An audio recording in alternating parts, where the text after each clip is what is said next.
Bonjour à tous, et bienvenue de retour sur Histoire Reddit. Rien ne dit, excellente parentalité, comme garder ses enfants éveillés jusqu'à 4 heures du matin, les laisser dormir dans la saleté, et décider que l'école est juste optionnelle. Une suggestion, en quelque sorte. Une ambiance. Qui a besoin d'éducation quand on a des rats morts dans un coin et un frigo moisi comme colocataire, pas vrai? Et les adultes autour d'elle? De véritables légendes. Dépenser des milliers d'euros, faire 2 heures de route, prendre des semaines de congé, tout ça pour quelqu'un qui ne pouvait même pas se donner la peine de poser sa vape et de ramasser un sac poubelle.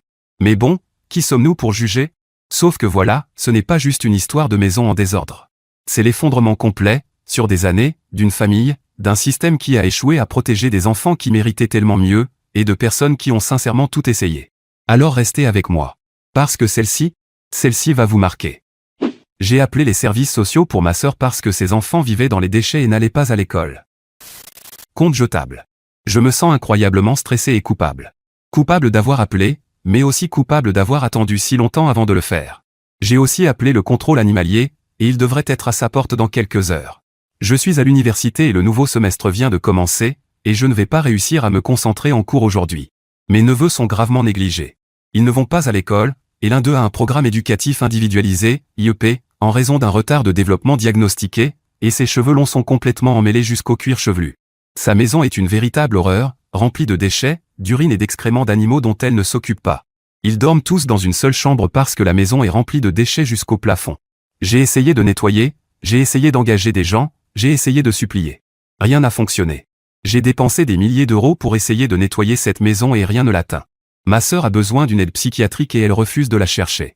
La femme que je connaissais il y a plus de 5 ans n'aurait jamais traité des êtres vivants de cette manière. Je ne sais plus qui elle est. Elle ment tellement que je n'ai aucune idée de ce qui est vrai quand elle me parle. L'école est sur le point de l'emmener en justice pour négligence éducative. Elle les garde dehors jusqu'à l'aube pour faire des livraisons de nourriture, puis ils dorment jusqu'à 16 heures. Et cela se répète tous les jours. Les enfants n'ont pas d'amis ni de vie sociale. Ils savent à peine comment se comporter avec les autres. Je suis écœuré et triste. Ma sœur était ma meilleure amie, mais je peux à peine la regarder sans avoir envie de vomir. Nos parents ont abandonné et ne veulent plus s'impliquer. Ils ont essayé tout ce que j'ai essayé et lui ont donné énormément d'argent parce qu'elle refuse de travailler. Je ne veux pas qu'ils m'en veuillent d'avoir appelé, mais je ne les voyais pas agir. J'ai moi-même 2 enfants à m'occuper, et accueillir mes neveux déstabiliserait complètement mon foyer, mais s'ils sont retirés de sa garde, je préférerais qu'ils viennent chez moi pendant qu'elle reçoit de l'aide. Notre grand-mère vient de mourir, ce qui me fait me sentir encore plus coupable d'avoir appelé maintenant, parce qu'elle était proche d'elle et que sa santé mentale est déjà au plus bas. Je me sens tellement perdu et seul dans tout ça. Edien. Le père de ses enfants, père biologique d'un seul, mais qui a élevé les 2, est décédé de manière inattendue en 2020. Il faisait tout pour elle. Il cuisinait, nettoyait, gérait l'école, l'éducation, l'hygiène des enfants, et s'occupait d'eux dans sa garderie à domicile. Ils n'étaient plus vraiment ensemble à la fin de sa vie parce qu'il était alcoolique. Il a été légalement expulsé du domicile après qu'une enquête a été ouverte contre lui pour possession de contenu pédopornographique. Sa vie est un désastre. Mais perdre la stabilité qu'il lui apportait l'a complètement déstabilisé. Tout s'est effondré quand il a été retiré de la maison et que la responsabilité lui est revenue. Puis, quand il est mort, c'est devenu encore pire, car elle l'aimait toujours. Eddie 2. Les animaux ne voient même pas la lumière du jour. Ils sont enfermés dans une salle de bain. 2 de ses chiens sont morts mystérieusement et ont simplement été laissés à pourrir. Elle refuse de me laisser entrer pour voir leur état actuel, mais son ami me dit que l'un d'eux a une énorme masse, est très malade et doit être euthanasié. Elle avait 4 chiens et 2 chats, mais ils meurent mystérieusement depuis quelques mois. Maintenant, il lui reste 2 chiens et un chat. Ses enfants ne sont pas enfermés dans leur chambre, mais ils n'ont pas le droit de sortir avec des amis ni d'en inviter. Ils sont très isolés du monde extérieur. Je ne comprends pas comment on peut considérer que ces comportements sont acceptables. À quel point peut-on avoir un sens moral brisé? Ces enfants ont 9 et 13 ans. Mise à jour 1. Puisque certains ont demandé des nouvelles, je n'ai rien entendu du contrôle animalier, ni de ma sœur ni de l'agent avec qui j'ai parlé. Il devait passer lundi matin et nous sommes maintenant mercredi après-midi. Je ne sais pas si cela a eu lieu sans qu'on me le dise, mais il n'y a pas grand-chose à mettre à jour de ce côté-là. Je n'ai pas non plus eu de nouvelles du département de la protection de l'enfance ou des services sociaux, CPS. La meilleure amie de ma sœur me tient informée de la situation. Elle essaie aussi de nettoyer sa maison et fait 2 heures de route pour emmener mes neveux à l'école afin que ma sœur n'ait pas à le faire. Je ne suis pas d'accord avec ça, même si je suis contente qu'ils aillent à l'école. J'ai dit à son amie qu'elle ne devrait pas la tirer d'affaire, parce que si elle n'est pas capable de faire ces choses sans aide, alors nous ne l'aidons pas vraiment. J'ai été exactement à sa place. En gros, elle et moi il y a 6 mois. Sa meilleure amie ne se contente pas de faire 2 heures de route aller-retour pour aider ma sœur, elle a aussi pris des congés pour nettoyer la maison. Je ne pense pas qu'elle puisse aller très loin toute seule, mais ma nièce a maintenant plus ou moins un sol dans sa chambre. Elle m'a aussi envoyé des objets à publier sur Marketplace pour les vendre, y compris un enclos pour lapin dont j'ignorais l'existence. On m'a dit que ce lapin est aussi mort mystérieusement. Les enfants sont allés à l'école ces 3 derniers jours, en retard, grâce à l'amie de ma sœur. J'ai peur qu'elle n'aggrave le problème en faisant les choses à sa place, mais en même temps, les enfants doivent y aller. C'est une situation extrêmement difficile. Elle m'a dit que ma sœur dormait encore alors qu'il est actuellement 14 heures, parce qu'elle a fait des livraisons de nourriture toute la nuit. Je ne sais pas comment elle pense pouvoir continuer comme ça. Merci à tous pour vos mots gentils et vos conseils. Ça fait vraiment du bien de les lire. Vous n'avez aucune idée à quel point cela m'aide. Mise à jour 2. Ma sœur est très en colère contre moi parce que j'ai dit à notre mère que ses enfants n'allaient pas à l'école, même après la réunion qu'elle a eue avec l'établissement où on lui a donné jusqu'au 19 pour se ressaisir, sinon ils l'emmèneront en justice pour négligence éducative. Ma mère n'a pas apprécié, elle l'a appelé et lui a dit quelques vérités, ce à quoi ma sœur lui a répondu de supprimer son numéro. Elle ne me parle toujours pas, mais elle finira par passer à autre chose. Elle ne passera probablement pas à autre chose pour l'histoire des services de protection de l'enfance. Je n'ai eu aucune nouvelle ni d'eux ni du contrôle animalier, et elle n'a rien dit non plus, donc on est toujours dans l'attente. L'école a mis en place un plan avec elle pour que les enfants soient présents à 7h15, parce qu'elle a affirmé que le problème venait du fait que les enfants ne voulaient pas y aller et qu'ils devaient être surveillés à leur arrivée. Comme elle les dépose constamment en retard, vers midi, toute cette semaine, ils sont arrivés au moins 1h30 en retard malgré les efforts de son amie. Sa meilleure amie me tient informé et fait 2 heures de route dans chaque sens pour les emmener à l'école. Quand elle est restée dormir sur place, elle a dormi dans le garage tellement l'odeur d'urine et d'excréments était insupportable. Son amie est rentrée chez elle hier soir pour se reposer un peu avant de reprendre le travail demain, elle a pris une semaine de congé pour ma sœur. Actuellement, il est 9h30, je n'ai vu aucun mouvement de sa position depuis sa maison, donc je sais que ses enfants n'iront probablement pas à l'école aujourd'hui. Elle m'a dit que se lever n'était pas le problème, mais son amie m'a confié qu'elle passe ses nuits à faire des livraisons de nourriture et dort jusqu'à 14h ou 15h pendant que son amie emmène les enfants à l'école. Quel est son plan maintenant que son amie a repris sa propre vie? Sa meilleure amie est exactement là où j'étais il y a 1 an.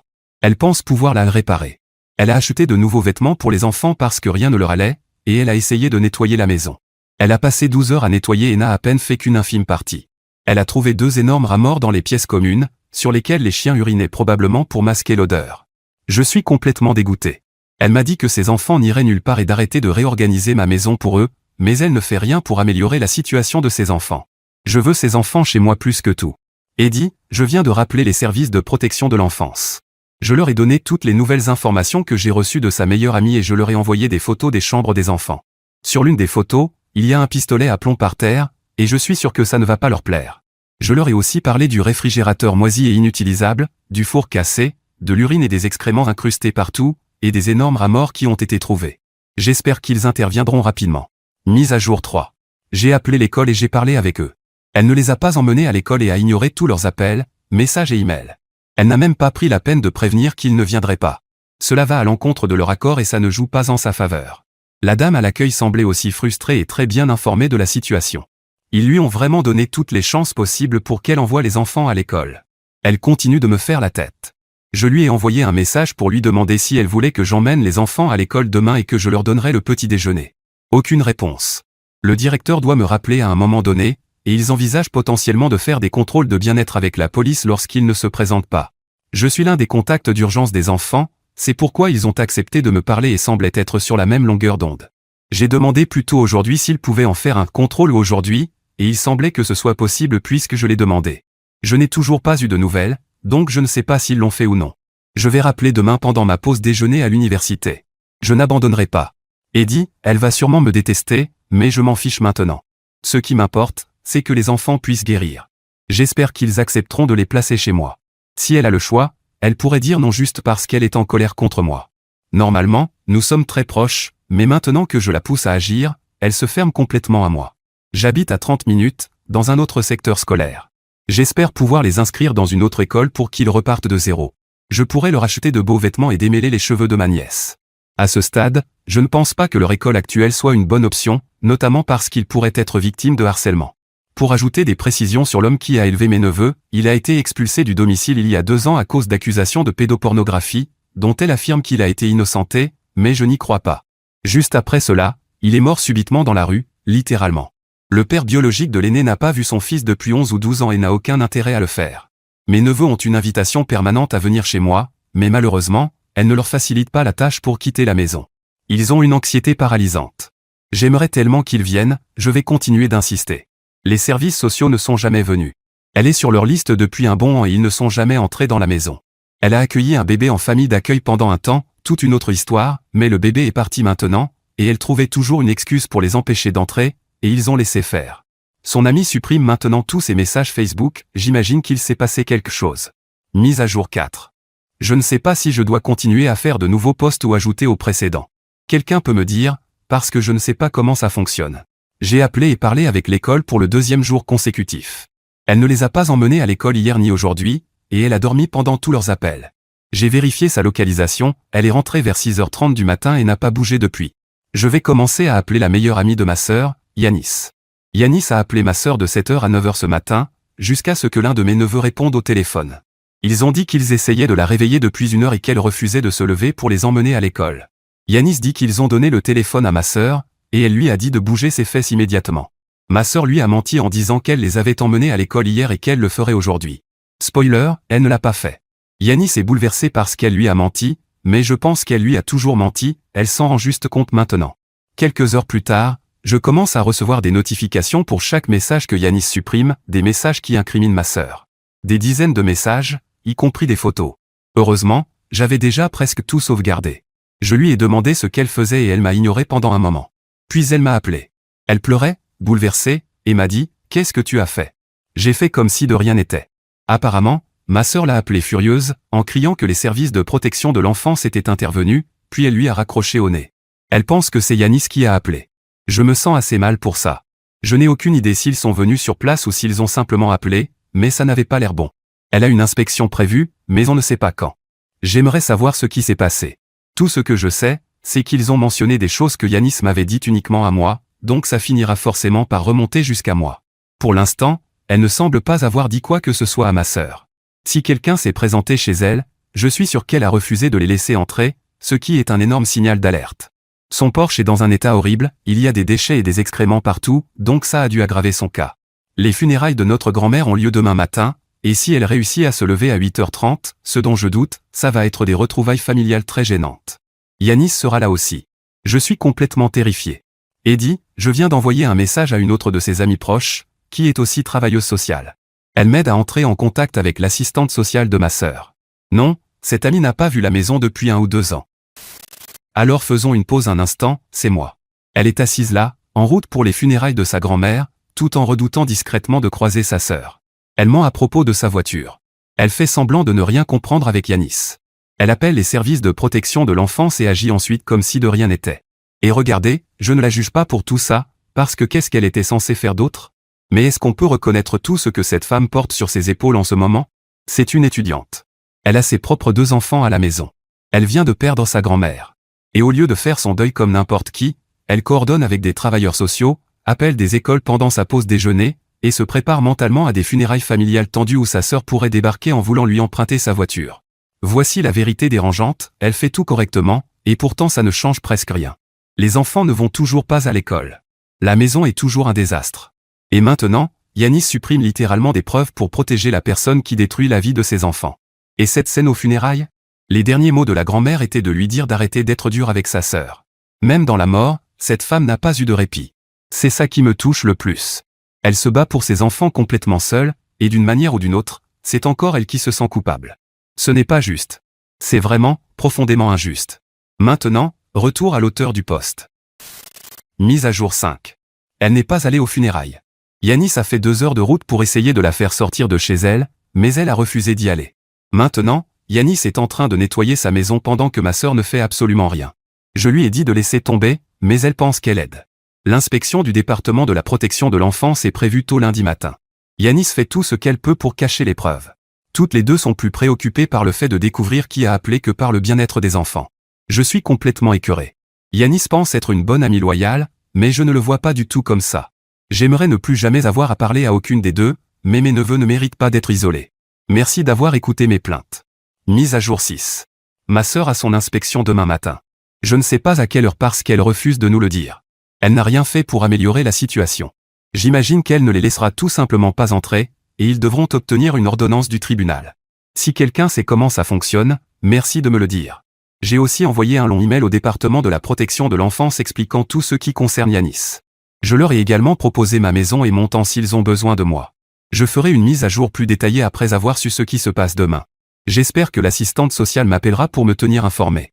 Eddie, la dernière chose que ma grand-mère m'a dite, c'était d'arrêter d'être aussi dur avec ma sœur. J'ai dit à Yanis 1 million de fois ces 3 derniers jours qu'elle était en train de devenir la complice de ma sœur. Ce n'est pas aux enfants de porter la santé mentale de leur mère. Leur rôle, c'est d'aller à l'école et d'être des enfants, et ils ne font ni l'un ni l'autre. Je ne peux pas simplement prendre les enfants de la maison. Elle a une arme et ne sait pas s'en servir, ce qui est encore plus dangereux. Mise à jour 7. Je ne sais même pas par où commencer. J'ai l'impression que beaucoup de choses se sont passées, et en même temps, rien. Ma sœur sait que quelqu'un a appelé, accuse Yanis, et ne lui parle plus. Je me sens un peu mal parce que maintenant ma sœur me reparle, et elle critique Yanis. J'essaie de rediriger la conversation du mieux que je peux. La seule raison pour laquelle elle me parle, c'est parce qu'elle veut emprunter ma voiture, et si je la lui prête, je ne la reverrai jamais. Donc je lui dis qu'elle est au garage, ce qui n'est pas un mensonge, mais je peux la récupérer quand je veux. Je n'ai simplement pas eu le temps avec les cours et le travail, mais je ne vais pas lui dire ça. Elle ne nous parle que quand elle a besoin de quelque chose, comme du liquide pour cigarettes électroniques, de l'argent ou un véhicule. J'essaie tellement pour ses enfants, et j'ai l'impression de ne rien accomplir, à part provoquer des conflits. Pour l'instant, je me dis qu'il faut profiter de ce qu'on peut et essayer d'obtenir de l'aide, mais elle n'a encore fait aucun effort. Les seules personnes qui savent que j'ai appelé sont nos parents, mon partenaire et son amie Caroline, qui travaille au département de la protection de l'enfance. Elle m'a beaucoup aidé dans tout ça, en essayant de m'aider à aider les enfants sans risquer son emploi. Et vous tous aussi. Comme prévu, ma sœur n'est pas allée aux funérailles et à une réunion lundi avec l'école pour parler à nouveau de l'absentéisme des enfants. C'était sa date limite pour commencer à les envoyer avant d'être poursuivis. J'appelle l'école tous les jours, et ils n'y sont pas allés une seule fois depuis que Yanis a arrêté de les emmener au 3e jour de leur arrangement. Cela fait déjà plusieurs semaines. Ils connaissent déjà mon numéro et me saluent par mon prénom. Ma sœur a réussi à éviter son assistante sociale du département de la protection de l'enfance pendant 2 jours de suite. Une fois, elle a reprogrammé le rendez-vous, et la 2e fois, c'est l'assistante sociale qui l'a fait. La maison est toujours dans un état épouvantable. J'ai laissé des cadeaux provenant d'un programme caritatif et de la nourriture, mais je n'ai même pas pu passer la porte d'entrée. C'était comme une grotte sombre, sale et nauséabonde. Elle est toujours dans le déni et dit, Yanis a appelé les services pour une courgette moisie, elle est morte pour moi. En réalité, elle est complètement délirante. Il n'y a aucune chance qu'elle croie vraiment ça, pas après ce que j'ai vu et senti dans sa maison. Elle critique même Yanis à propos de son chat et de ses chatons, en disant que, chez elle, au moins, il n'y a pas de merde ni de pisse. Si, il y en a, beaucoup, mais elle ne quitte simplement pas sa chambre. Elle n'a fait aucun effort pour nettoyer sa maison, mais elle consacre énormément de temps à essayer de découvrir qui l'a dénoncé, ce qui est écœurant. J'ai tout dit à son amie Caroline, qui essaie de lui parler, mais ma sœur lui ment en face, ce qui n'aide pas, puisque moi je lui ai tout raconté. Elle a dit qu'elle pourrait devoir rédiger son propre rapport basé sur ce que je lui ai dit et ce qu'elle a constaté. Elle a transmis mes informations à l'assistante sociale de ma sœur et m'a dit de m'attendre à un appel bientôt, car cela devient une priorité. Ma sœur va être furieuse. J'ai commencé à lui suggérer doucement de suivre un traitement et à l'habituer à l'idée que ses enfants viennent chez moi. Elle refuse catégoriquement et dit qu'ils ne quitteront sa maison sous aucun prétexte. Malheureusement, elle n'a pas vraiment le choix, mais j'ai besoin qu'elle coopère avec notre plan une fois qu'ils seront retirés. Je n'ai aucune idée de la façon dont elle va réagir, et ça me terrifie. Surtout pour ses enfants. Elle ne leur facilitera pas la tâche. Si elle doit aller au tribunal, elle recevra une copie de la déclaration sous serment avec mon nom et le rapport exact que j'ai fait. Je ne suis pas du tout enthousiaste à cette idée, mais pour l'instant, je n'irai jusqu'à ce que je ne puisse plus. Mise à jour 8. Il y a 2 ans, j'ai publié un message disant que j'avais appelé les services sociaux pour ma sœur. Le post est devenu viral, et j'ai fini par le supprimer parce que j'avais peur que ma sœur le voie vu à quel point il devenait populaire. Je reçois encore des messages sur ce compte me demandant des nouvelles. Vous m'avez beaucoup aidé à extérioriser tout ça, donc je pense vous devoir une mise à jour. Elle n'est pas bonne. Nous devons faire attention à ce que nous disons et faisons pour continuer à avoir accès aux enfants. Ma sœur est une narcissique typique et elle les a complètement manipulés. Voici un rappel du contexte. Maison envahie par les déchets, ils devaient tous partager une seule chambre parce qu'ils n'avaient pas accès aux autres pièces. La maison est un danger sanitaire, urine et excréments partout. Chiens morts, oui, au pluriel, et des rats dans les coins qu'ils n'arrivaient pas à attraper. De la nourriture moisie et pourrie partout, y compris dans le frigo, ils devaient commander à manger pour chaque repas. Drain financier, ma mère et moi avons dépensé des milliers d'euros et des heures à engager des services de nettoyage, des déménageurs, et à mobiliser amis et famille pour aider. Ma sœur restait assise à la table à vapoter et à faire défiler son téléphone parce que c'était trop accablant pour elle. Son compagnon était mort 2 ans auparavant, et c'était son excuse pour ne pas remettre de l'ordre dans sa vie pour ses enfants. Encore aujourd'hui, elle dit qu'elle n'a pas aidé parce qu'elle n'était pas prête. Nous l'avons suppliée de suivre un traitement. Négligence, elle emmenait ma nièce faire des livraisons de nourriture à toute heure de la nuit avec ses amis consommateurs de drogue, tandis que mon neveu restait à la maison à jouer aux jeux vidéo. Des pistolets à plomb chargés traînaient partout dans la maison. Absence scolaire au point d'avoir des contrôles quotidiens, le directeur venant frapper à la porte, et ma sœur traînait devant la justice. Des animaux vivant dans la saleté, obligés de faire leurs besoins dans la maison.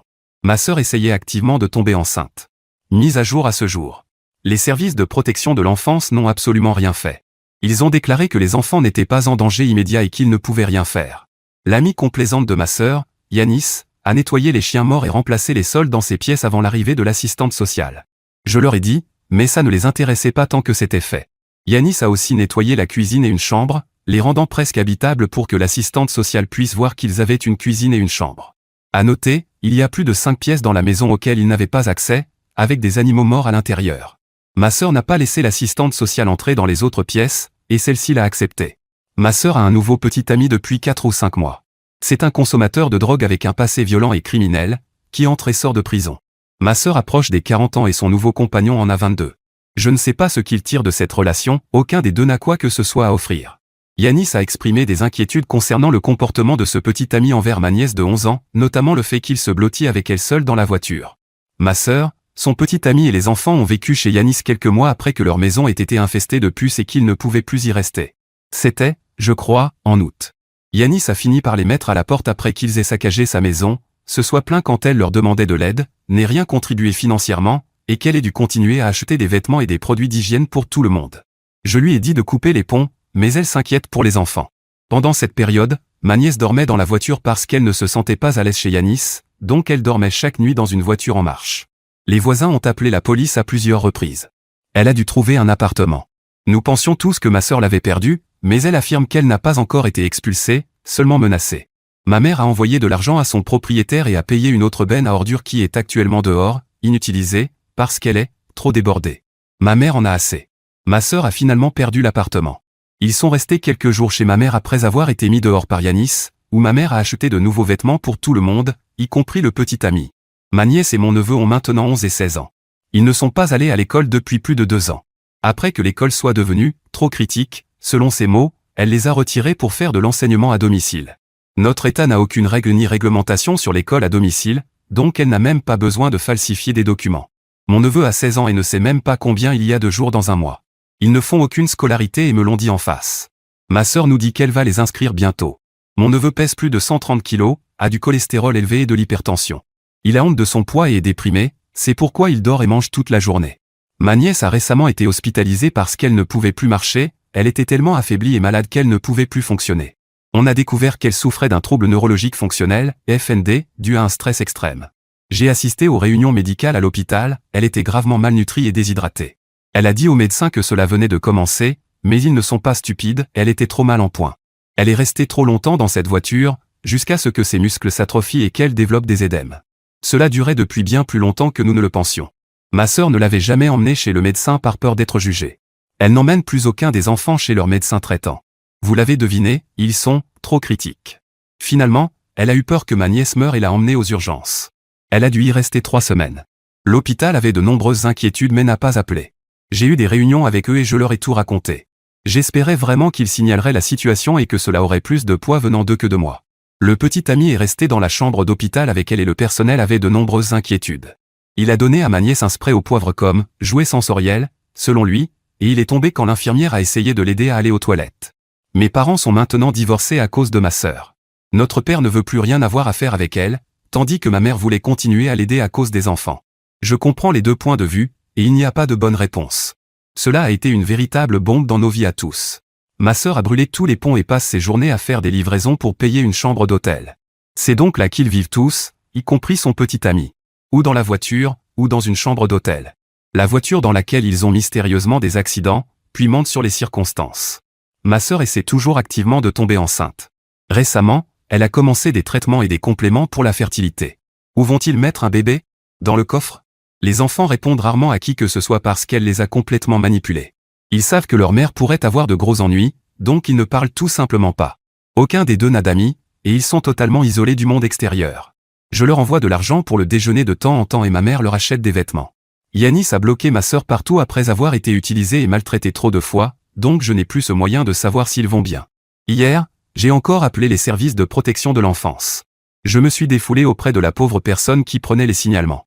Ensuite, j'ai appelé l'hôpital et laissé un message au service de suivi, en disant que j'avais signalé la situation et en les encourageant à appeler eux aussi pour ajouter leurs informations. Ils ne deviendront jamais des membres fonctionnels de la société à ce rythme. Mes amis en ont assez d'en entendre parler, mes parents ne veulent plus aborder le sujet et ont abandonné. Si, par miracle, ils retirent les enfants cette fois-ci, le seul endroit où ils pourraient aller serait chez moi ou chez Yanis, qui habite à presque 2 heures. S'ils vont chez Yanis, j'ai peur que cela ne fasse que renforcer encore les comportements d'assistance malsaine. Mon partenaire est père au foyer avec nos 2 jeunes enfants pendant que je travaille des journées de 12 heures, 3 à 5 fois par semaine. Et à juste titre, il est inquiet à l'idée d'ajouter 2 enfants traumatisés à la maison, dont il serait le principal référent. Nous devrions complètement réorganiser nos vies, ce que nous sommes prêts à faire, mais c'est accablant. Je suis épuisé, en colère et triste. Je suis tellement dégoûté de moi-même et de tous les autres adultes dans leur vie qui les ont laissés tomber. Eddie, Yanis a compromis toute tentative de les sauver en continuant à l'aider. Je lui ai dit encore et encore qu'elle devait arrêter de la tirer d'affaire. Elle ne s'en sortira jamais tant qu'il y aura toujours quelqu'un pour lui tendre une bouée de sauvetage. Cela est allé beaucoup trop loin. J'aime mes amis, mais je ne ferai jamais ce genre de choses pour eux. Je connais certaines personnes ayant des contacts au sein du département de la protection de l'enfance, et aujourd'hui j'ai réussi à en joindre une. C'est épuisant, et je suis tellement inquiète pour ces enfants. Alors, ma famille YouTube, voici mon avis sur cette histoire. Cette histoire est lourde à porter. D'abord, la personne qui la raconte, cette tante, mérite énormément de reconnaissance. Elle a appelé les services de protection de l'enfance tout en faisant le deuil de sa grand-mère. Elle a appelé l'école tous les jours jusqu'à ce qu'on la reconnaisse par son prénom. Elle a proposé son foyer, réorganisé sa vie, perdu du sommeil, perdu de l'argent, et a failli perdre la raison en essayant de sauver 2 enfants qui, à la base, n'étaient même pas les siens. Ce n'est pas seulement de l'amour, c'est un sacrifice réel, épuisant et ingrat. Et puis il y a Yanis. Je ne pense pas que Yanis soit une mauvaise personne, vraiment pas. Mais elle est l'exemple parfait de la façon dont le fait de couvrir quelqu'un, même par amour, peut détruire activement ceux qu'on essaie d'aider.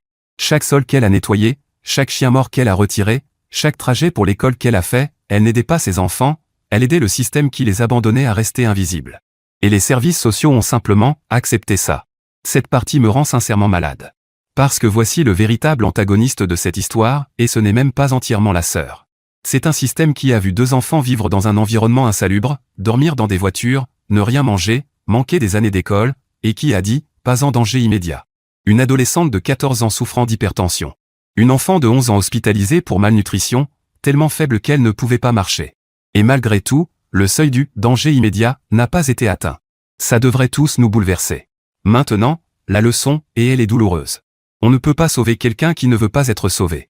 On ne peut pas aimer des enfants jusqu'à les mettre en sécurité quand le système censé les protéger détourne le regard. Savoir quand insister et quand se protéger soi-même, c'est essentiel. Mais aussi, n'arrêtez pas d'être la personne qui appelle. N'arrêtez pas d'être la tante, le voisin, l'ami qui remarque. Parce que pour ces enfants, elle était la seule adulte qui a refusé de détourner le regard. Et ça compte plus qu'elle ne le saura jamais. Alors les amis, qu'en pensez-vous? Dites-moi en commentaire. Et merci d'avoir suivi cet épisode de Histoire Reddit. N'oubliez pas de liker et de vous abonner. À très bientôt pour la prochaine histoire.